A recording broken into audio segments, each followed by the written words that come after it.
Hello, I'm Amy. Welcome to the Furniture Flipping Sisters.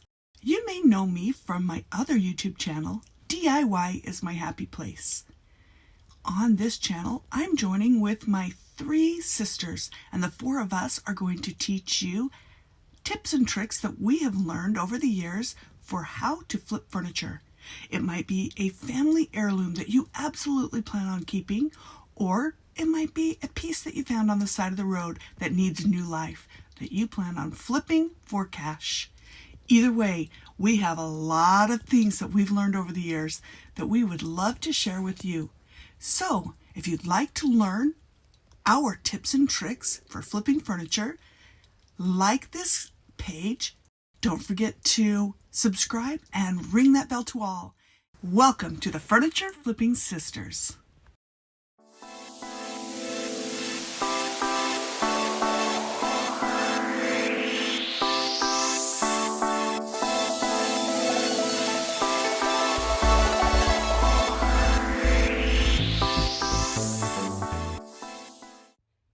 If anybody knows anything about this particular brand, I would love to hear in the comments below. It has a date stamp, but part of it is missing. So it's 19 something 9. So I don't know how old this is actually, but I have stained it over the years, but I decided it's time for it to have a complete overhaul, to update it.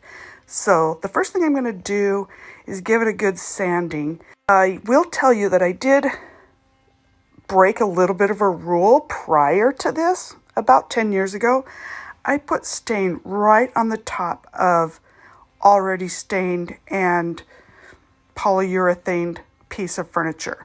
This was a table that I used in my entranceway, so it didn't get a lot of wear and tear, and it was in the middle of the winter. I didn't feel like sanding and stripping and all those things, so I actually just put stain right over the top. It took about a week to dry, but it did dry and it worked.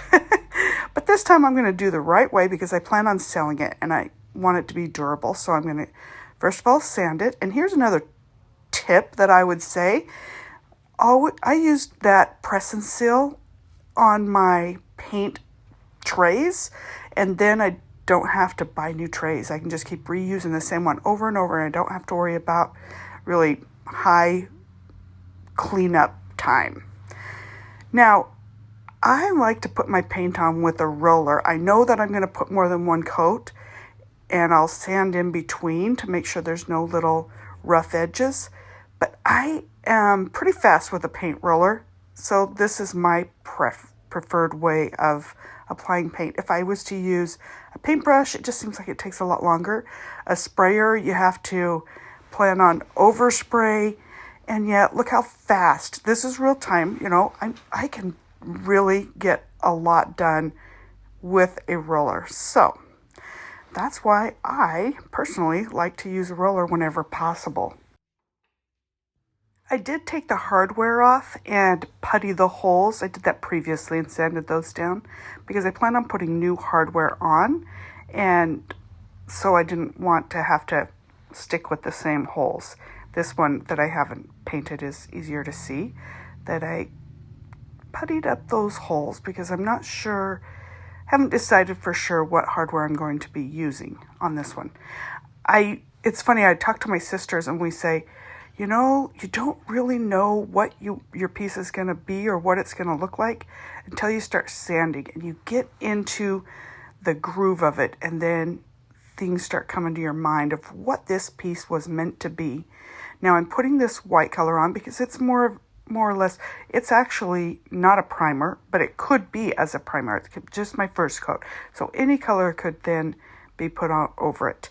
Now, one thing that I've noticed a lot of people are doing, oh, this is the perfect paint. It's a no sand paint or this or that. I actually don't mind sanding, and I feel like when I sand, it's fast. I have a very reasonably priced sander that I got years ago, but I can get a lot accomplished really fast, and then I know that all the surface is smooth.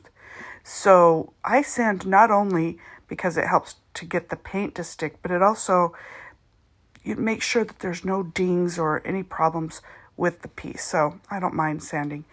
Then I just have my little dollar store paintbrush so I can get into the grooves.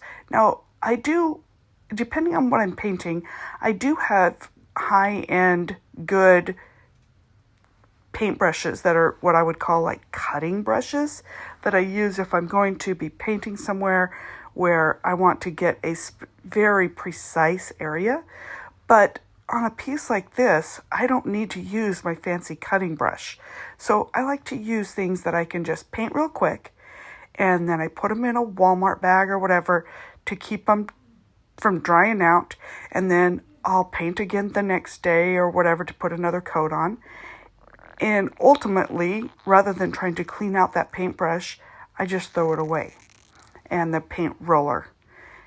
And that just saves me a lot of time and energy. Now, with my high-end, expensive paintbrushes, of course, I clean them. But that's why I say it's not a bad idea to just throw your, get extra rollers, get cheap paintbrushes that I get two for $1. Now, I'm going to sand again. And I'm sure most of you know, but just so you know, there's different grits of sandpaper. And so I'm just getting finer and finer sandpaper as I get higher up on my layers, so to speak. You can't see me in this particular one, but I do have noise canceling earmuffs on because the sander is a little bit loud. And the one downfall with sanding is you kind of have to do it during the hours that your neighbors won't bother the noise.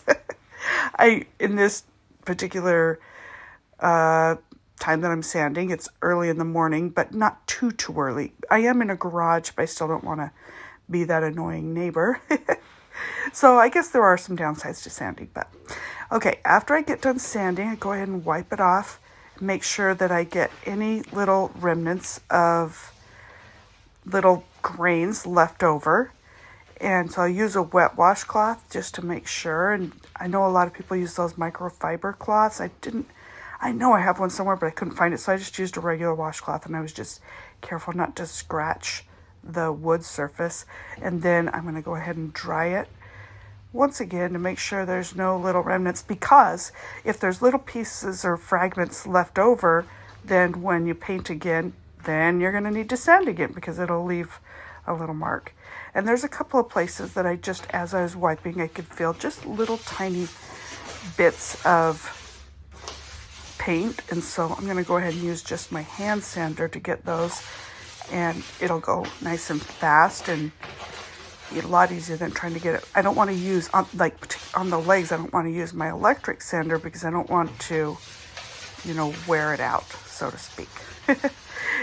One little tip that I will say, when I'm working in the garage, I have these old silly Crocs that I love to wear. They're comfortable, and I can just go slip them on and off very easily when I'm coming in and out of the house, so I'm not tracking in whatever it is I might have been standing on while I was painting.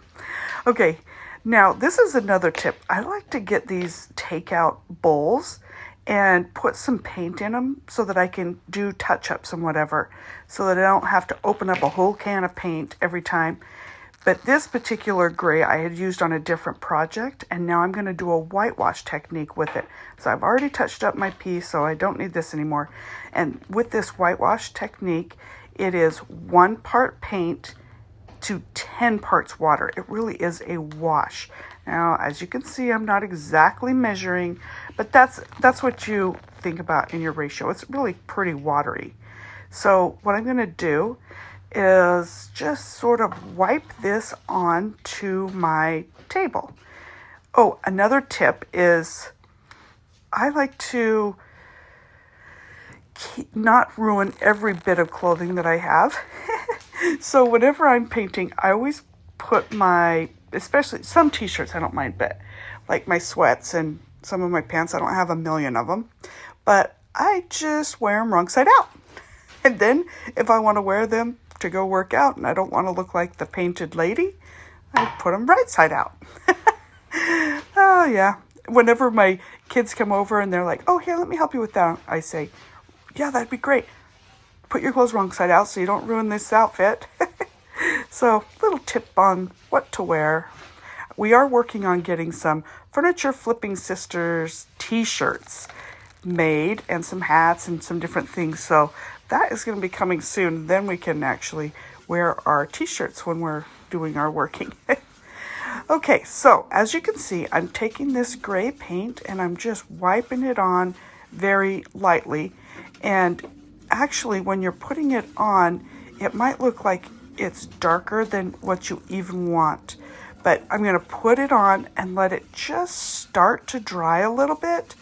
And then I'll come back with a dry cloth and wipe some of it off because I want it to have that washed look more than even what it's getting when you're wiping this on.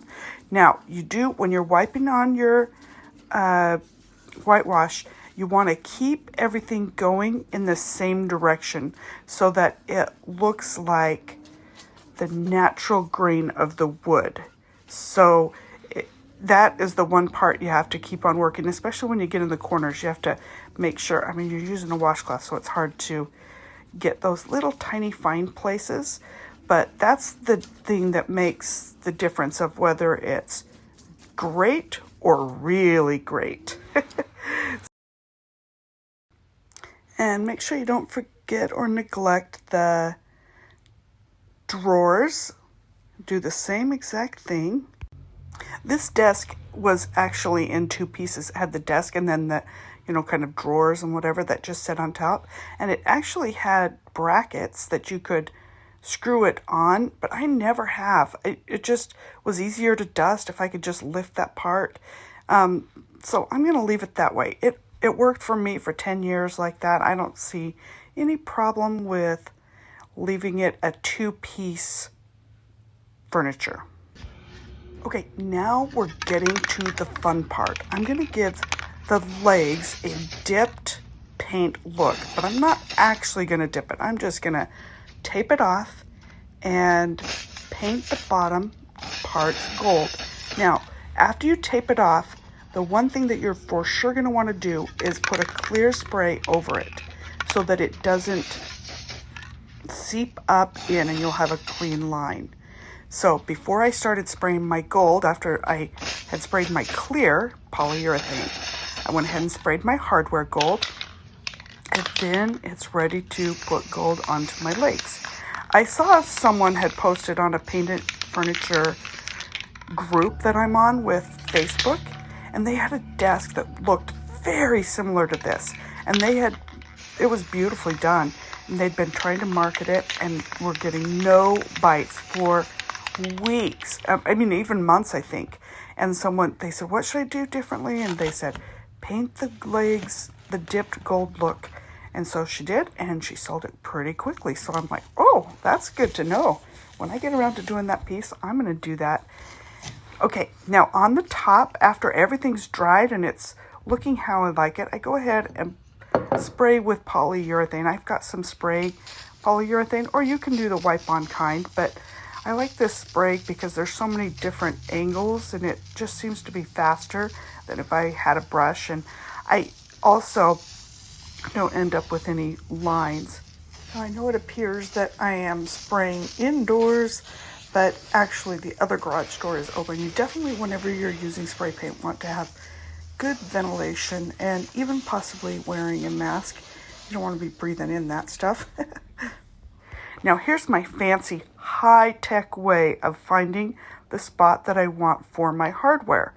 My husband just thinks I'm insane because he wants to get out a measuring tape and make sure it's exactly right. And to be honest with you, I just feel like this is good enough. I took a box of envelopes, put them straight in the middle, and then eyeballed where to put the hardware. Oh, I know it'll probably drive some people crazy, but that's the way it is.